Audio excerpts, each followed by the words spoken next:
এই যে আমি ভেন্ডি নিয়েছি, ভেন্ডি কেটে নিয়েছি, ধুয়ে ভালো করে পরিষ্কার করে ধুয়ে কেটে নিয়েছি। ভেন্ডি কিন্তু কাটার আগে ধুতে লাগে, কাটার পরে ধুলে ওটা একটু ফেনা ফেনা বের হয়ে যায়।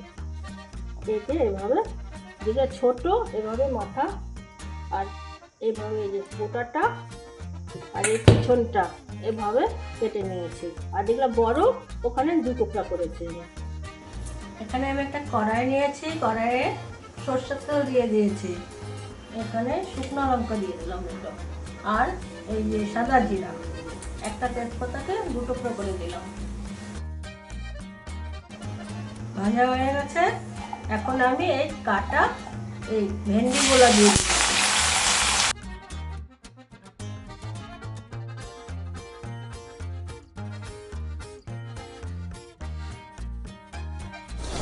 এই যে ঢাকনাটা খুলে দেখি কি অবস্থায় আছে।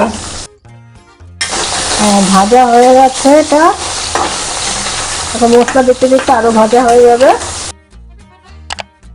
এখন আমি লবণ দিয়ে দিলাম, এই হলুদ দিয়ে দিলাম, ধনে গুঁড়ো দিয়ে দিলাম, 1 চামচের মতন ধনে গুঁড়ো দিলাম, জিরে গুঁড়ো দিলাম, এখানে এইটুকু মাথা করে একটু গোলমরিচ, এটা দিলেও হয় না দিলেও হয় আর কি। আর এখানে আমার 2টো কাঁচা লঙ্কা কুচি করে নিয়েছি। আমি একটু এখানে জল দিলাম, মশলাটা পড়ে যাবে।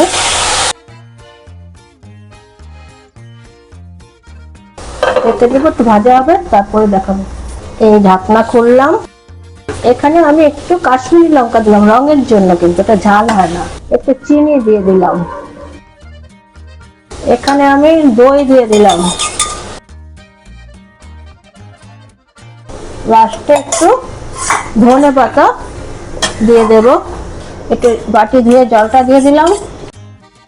এটা আমার হয়ে গেছে। একটুখানি ভেন্ডিটা একটু জলের মধ্যে দইয়ের মধ্যে একটু বয়েল হবে, বাস তারপরে আমি আপনাদের প্লেট করে দেখিয়ে দেব।